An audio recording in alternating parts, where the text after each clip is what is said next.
Apa sih itu ilmu gizi? Ilmu gizi berasal dari bahasa Arab yakni gizi yang artinya makanan, sehingga ilmu gizi merupakan ilmu yang mempelajari tentang segala sesuatu yang berkaitan dengan makanan dan kesehatan. Jadi, secara keseluruhan, ilmu gizi merupakan ilmu yang menghubungkan antara pangan dengan kesehatan dan penyakit. Nah, di dalamnya dipelajari tentang bagaimana manusia melakukan proses ingesti, digesti, absorpsi, transportasi, dan ekskresi substansi pangan. Apa saja yang termasuk ruang lingkup ilmu gizi? Ilmu gizi memiliki ruang lingkup yang sangat luas, meliputi berbagai aspek yang berkaitan dengan makanan, nutrisi, kesehatan, dan lingkungan yang mencakup 1. Kebutuhan nutrisi. Meneliti kebutuhan nutrisi berdasarkan usia, jenis kelamin, kondisi kesehatan, dan aktivitas fisik, serta rekomendasi nutrisi untuk menjaga kesehatan dan mencegah penyakit. Gizi kesehatan masyarakat mengkaji pola makan dan kebiasaan makan populasi untuk merancang intervensi dan kebijakan gizi yang dapat meningkatkan kesehatan masyarakat secara keseluruhan. 3. Gizi klinis.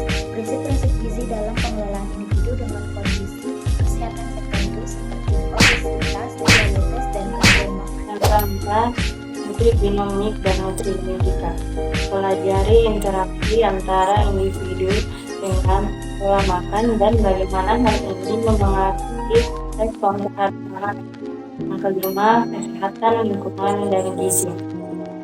Mengkaji hubungan antara kualitas lingkungan dan kesehatan masyarakat yang terkait dengan ketersediaan makanan dan keamanan pangan. Lalu bagaimana dengan sejarah perkembangan ilmu gizi? Sejarah perkembangan gizi. Periode awal tahun 4000 sebelum Masehi sampai tahun 500 Masehi. Yang pertama, periode prasejarah. Manusia awal memahami pentingnya makanan untuk kelangsungan hidupnya. Yang kedua, pada periode abad pertengahan yaitu tahun 500 sampai tahun 1500 Masehi, di mana gizi dipengaruhi oleh agama seperti puasa dan pantangan makanan tertentu.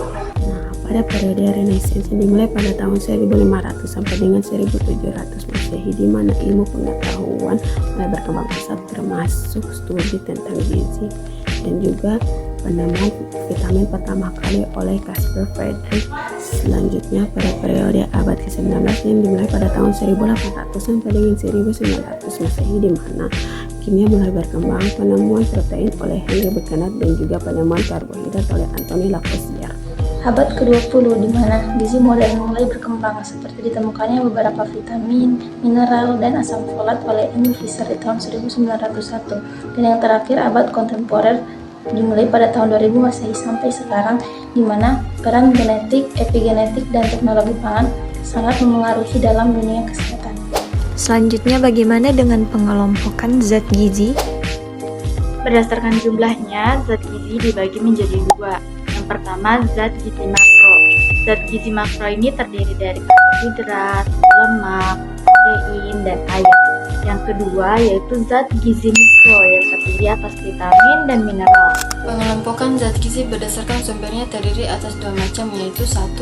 Zat gizi nabati yang terdiri dari karbohidrat kompleks seperti beras, gandum, dan ubi, lemak nabati seperti minyak kelapa dan minyak zaitun, vitamin dan mineral seperti buah dan sayur.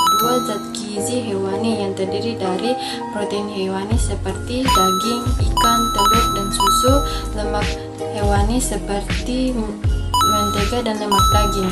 Pengelompokan zat gizi berdasarkan fungsinya. Fungsi gizi yang pertama itu sebagai zat tenaga, di mana di dalam zat tenaga ini terdapat karbohidrat, protein, dan mineral. Dan fungsi yang kedua yaitu sebagai zat pembangun dan pemelihara jaringan tubuh, yang dimana di dalamnya terdapat mineral, lemak, protein, dan air. Dan fungsi yang terakhir yaitu sebagai zat pengatur, di mana di dalamnya terdapat vitamin dan mineral.